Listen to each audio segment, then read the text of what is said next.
ಗುರುಭ್ಯೋ ನಮಃ. ಶ್ರೀಮಾತ್ರೇ ನಮಃ.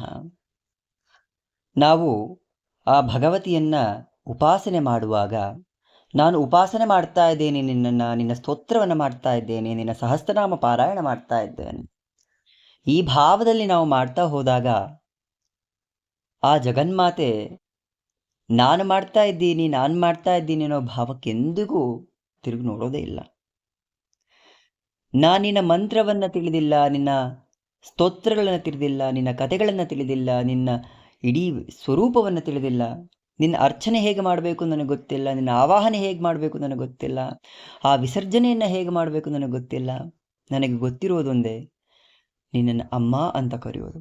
ಈ ಭಾವ ನಮ್ಮಲ್ಲಿ ಮೂಡುವವರೆಗೂ ಎಷ್ಟು ವ್ರತಗಳನ್ನು ಮಾಡಿದರೂ, ಎಷ್ಟು ಪೂಜೆಗಳನ್ನು ಮಾಡಿದರೂ ಅವಳ ಕೃಪಾ ಕಟಾಕ್ಷ ಸಿಗೋದೇ ಇಲ್ಲ. ನಾವು ನಿಯಮಗಳಲ್ಲಿ ಬಂದರೆ ಹಾಗೆ ಹೋಗ್ಬಿಡ್ತೀವಿ. ಇದು ಮಾಡಿದ್ರೆ ಸರಿ, ಇದು ಮಾಡಿದ್ರೆ ತಪ್ಪು, ಇದು ಮಾಡಿದ್ರೆ ದೇವಿ ಕೋಪ ಮಾಡ್ಕೊಳ್ತಾಳೆ, ಇದು ಮಾಡಲಿಲ್ಲ ಅಂದರೆ ಅವಳು ನಮಗೆ ಶಾಪವನ್ನು ಕೊಡ್ತಾಳೆ. ಈ ಭಾವನೆಯಲ್ಲಿ ಬದುಕ್ತಾ ಇರುವಂಥವ್ರು ನಾವು. ಅವಳಿಗೆ ಬೇಕಾದದ್ದು ನಿಷ್ಕಲ್ಮಶವಾದ ಭಕ್ತಿ. ನಮ್ಮ ಚಿತ್ತದಲ್ಲಿ ನಾವು ಏನನ್ನು ಯೋಚನೆ ಮಾಡ್ತೀವೋ ಆ ಒಂದೊಂದು ಅಕ್ಷರಗಳು ಕೂಡ ಆ ತಾಯಿಯೇ ಕೊಡಬೇಕು. ಅವಳು ನಮ್ಮ ಚಿತ್ತಕ್ಕೆ ಹಾಕದೇ ಇದ್ದರೆ ಆ ಶಬ್ದವೂ ಬರುವುದಿಲ್ಲ. ವಾಗ್ವಾದಿನಿಯಾಗಿ ಮಹಾಕಾಮೇಶ್ವರಿಯಾಗಿ ಇರುವ ಆ ಜಗನ್ಮಾತೆಯನ್ನು ಉಪಾಸನೆ ಅನ್ನುವುದಕ್ಕಿಂತ ಆ ತಾಯಿಗೆ ವಂದನೆಯನ್ನು ಮಾಡ್ತಾ ಬರಬೇಕು. ಎಲ್ಲವನ್ನೂ ಕೊಟ್ಟಿದ್ದೀಯ ತಾಯಿ. ಈ ಜಗತ್ತಲ್ಲಿ ಆ ಅಂಬಿಕೆಗೆ ತಿಳಿಯದೇ ಇರುವುದು ಯಾವುದೂ ಇಲ್ಲ. ನಾನು ಸರಿ ಮಾಡ್ತಾ ಇದ್ದೀನೋ ತಪ್ಪು ಮಾಡ್ತಾ ಇದ್ದೀನೋ ಗೊತ್ತಿಲ್ಲಮ್ಮ, ನನಗೆ ತಿಳಿದಿದ್ದ ರೀತಿಯಲ್ಲಿ ನಾನು ನಿನ್ನನ್ನು ಅರ್ಚನೆ ಮಾಡ್ತಾ ಇದ್ದೀನಿ, ನಿನ್ನನ್ನು ಪೂಜೆ ಮಾಡ್ತಾ ಇದ್ದೀನಿ. ನನ್ನ ಮೇಲೂ ನಿನ್ನ ಕೃಪಾದೃಷ್ಟಿಯನ್ನು ಒಮ್ಮೆ ಬೀರು ತಾಯಿ. ಅವಳ ಕೃಪೆ ಇರುವ ಕಾರಣಕ್ಕೆ ನಾವು ಅವಳ ದಿವ್ಯ ನಾಮಗಳನ್ನು ಸ್ಮರಣೆ ಮಾಡ್ತಾ ಹೋಗ್ತೇವೆ. ಅಮ್ಮ ಅಖಿಲಾಂಡ ಕೋಟಿ ಬ್ರಹ್ಮಾಂಡ ಪರಿಪಾಲಕಿ, ಅನೇಕ ಜನ್ಮಗಳಲ್ಲಿ ಮಾಡುವ ಪುಣ್ಯದ ಫಲ ನಿನ್ನ ನಾಮಸ್ಮರಣೆ ಮಾಡುವ ಶಕ್ತಿ ನನಗೆ ಕೊಟ್ಟಿದ್ದೀಯ. ಪ್ರತಿಕ್ಷಣವೂ ನನ್ನ ಜೊತೆ ನಿಂತು ನಮ್ಮ ಸರಿತಪ್ಪುಗಳನ್ನು ತಿದ್ದುತ್ತಾ, ಎಲ್ಲರೂ ಬಿಟ್ಟು ಹೋದರೂ ಕೂಡ ನೀನು ನನ್ನೊಡನೆ ಇದ್ದು ನನ್ನನ್ನು ರಕ್ಷಣೆ ಮಾಡ್ತೀಯಲ್ಲ, ನಿನ್ನನ್ನು ಹೇಗೆ ನಾನು ವಂದಿಸಲಿ ಮಹಾತಾಯಿ. ಎಲ್ಲರೂ ಬಿಟ್ಟು ಹೋಗ್ತಾರೆ, ಆತ್ಮವೂ ಕೂಡ ಈ ಶರೀರವನ್ನು ಬಿಟ್ಟು ಹೋಗುತ್ತೆ. ಆ ಬಿಟ್ಟು ಹೋದ ಆ ಆತ್ಮವನ್ನು ಅಪ್ಪಿಕೊಳ್ಳುವವಳೊಬ್ಬಳೆ. ಶವವಾದಾಗ ಸಂಬಂಧಿಕರೆಲ್ಲರೂ ಈ ಶರೀರವನ್ನು ಸುಟ್ಟೋ ಹೂಣೋ ಹೊಟ್ಟು ಹೋಗ್ತಾರೆ, ಹಿಂದೆ ತಿರುಗಿಯೂ ಕೂಡ ನೋಡೋದಿಲ್ಲ. ಅಂತಹ ಈ ಸಂಬಂಧಗಳನ್ನು ಬಿಟ್ಟು ಆ ಪರಾತ್ಪರ ಸ್ವರೂಪಿಣಿಯಾದ ಆ ಭಗವತಿಯನ್ನು ನಾಮಸ್ಮರಣೆಯನ್ನು, ಅವಳ ಚಿಂತನೆಯನ್ನು, ಅವಳ ಸ್ತೋತ್ರ ಪಾರಾಯಣವನ್ನು ಮಾಡ್ತಾ, ಹೇ ಭಗವತಿ, ಎಲ್ಲ ಜನ್ಮಗಳಲ್ಲೂ ನಿನ್ನ ಸ್ಮರಣೆ ಮಾಡುವ ಶಕ್ತಿ ನನಗೆ ಕೊಡು. ಪ್ರತಿಕ್ಷಣವೂ ನಿನ್ನ ನಾಮಸ್ಮರಣೆಯಲ್ಲೇ ಇರುವಂತಹ ಆ ಅನುಗ್ರಹವನ್ನು ಮಾಡು. ಈ ಶರೀರವನ್ನು ಬಿಡುವ ಕೊನೆ ಉಸಿರು ಕೂಡ ನಿನ್ನ ಸ್ಮರಣೆಯಲ್ಲಿಯೇ, ನಿನ್ನ ನಾಮದಲ್ಲಿಯೇ ಹೋಗು ಹಾಗೆ ಮಾಡುತ್ತಾಯೇ ಎನ್ನುವ ಆ ಭಾವ, ಆ ಭಕ್ತಿ ನಮ್ಮಲ್ಲಿದ್ದಾಗ ಪ್ರತಿ ಪೂಜೆಯು, ಪ್ರತಿ ಸ್ತೋತ್ರ ಪಾರಾಯಣವು ಅವಳ ಕಿವಿಗಳನ್ನು ತಲುಪ್ತಾ ಹೋಗುತ್ತೆ.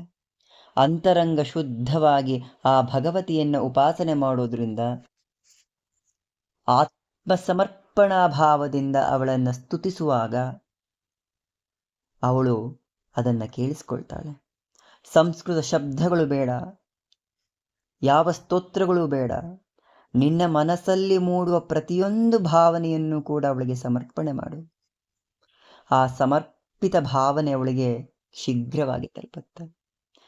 ಯಾರೋ ಹೇಳಿದ್ದನ್ನು, ಯಾರೋ ಬರೆದಿಟ್ಟದ್ದನ್ನು ಪಠಿಸುವುದಕ್ಕಿಂತ, ಸ್ತುತಿಸುವುದಕ್ಕಿಂತ ನಿನ್ನ ಮನಸ್ಸಲ್ಲಿ ಅವಳನ್ನು ನೋಡಿದಾಗ ಉಂಟಾಗುವ ಭಾವನೆಯನ್ನು ವ್ಯಕ್ತಪಡಿಸಿದರೆ ಆ ಭಾವನಾತೀತಳಿಗೆ ಅದು ಸಂತೃಪ್ತವಾಗುತ್ತೆ. ಅಖಿಲಾಂಡ ಕೋಟಿ ಬ್ರಹ್ಮಾಂಡ ಪರಿಪಾಲಕಿ, ತ್ರಿಪುರ ಸುಂದರಿ, ಶ್ರೀರಾಜರಾಜೇಶ್ವರಿ, ಶ್ರೀ ಮಹಾರಾಜ್ಞಿ ಆ ಜಗನ್ಮಾತೆಗೆ ಎಲ್ಲರೂ ಮಕ್ಕಳೇ. ಅಮ್ಮ, ನಿನ್ನ ಮಕ್ಕಳ ಮೇಲೆ, ನಿನ್ನ ಮಗನ ಮೇಲೆ, ಮಗಳ ಮೇಲೆ ಕೃಪೆ ತೋರು ತಾಯಿ. ತಿಳಿದೋ ತಿಳಿಯದೆಯೋ ಅನೇಕ ತಪ್ಪುಗಳನ್ನು ಮಾಡಿದ್ದೇವೆ. ಆ ಎಲ್ಲ ತಪ್ಪುಗಳನ್ನು ಕ್ಷಮಿಸಿ ನೀನು ನನ್ನ ದಿವ್ಯನಾಮ ಸ್ಮರಣೆಯನ್ನು ಮಾಡುವಂತೆ ಅನುಗ್ರಹ ಮಾಡಿದ್ದೀಯಮ್ಮ. ಆ ದಿವ್ಯ ನಾಮಗಳ ಶಕ್ತಿಯಿಂದ ನನ್ನ ಎಲ್ಲ ಜನ್ಮಗಳ ಪಾಪ ಕಳೆದು ನಿನ್ನ ಸಾನ್ನಿಧ್ಯವನ್ನು ತಲುಪುವ ಮಾರ್ಗ ತೋರು ತಾಯಿ.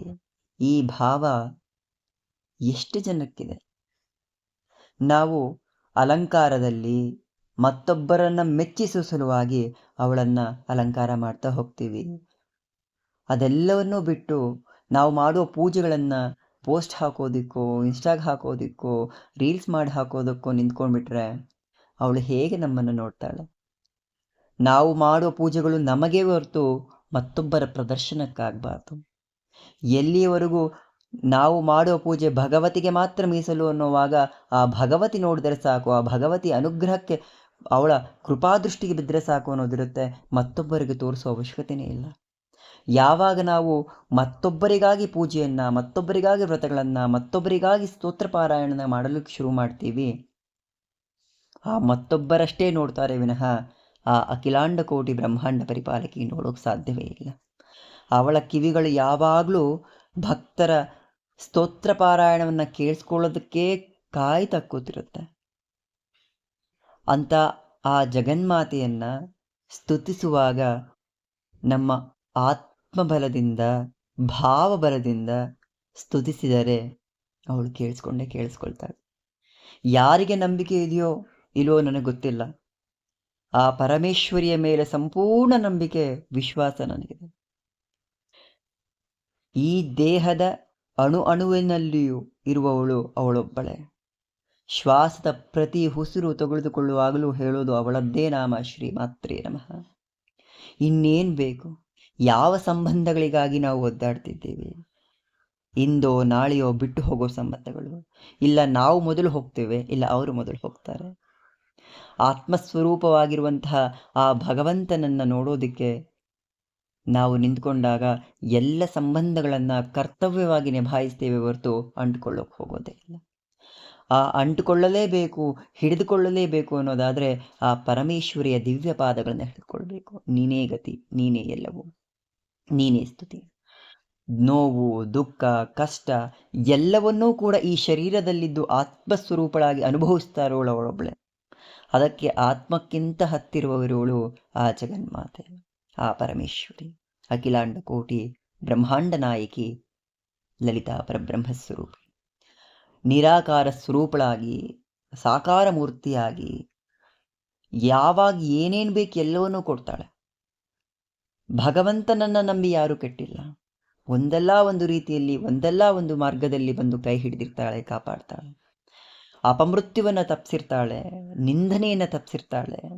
ನಾವು ಕೃತಜ್ಞರಾಗೋದು ಮನುಷ್ಯರಿಗೆ, ಭಗವಂತನಿಗಲ್ಲ. ಕೃತಜ್ಞರಾಗಿರಬೇಕಾದದ್ದು ಆ ಪರಮೇಶ್ವರಿಗೆ, ಆ ತ್ರಿಪುರ ಸುಂದರಿಗೆ. ಶ್ರೀಮಾತ್ರೇ ನಮಃ.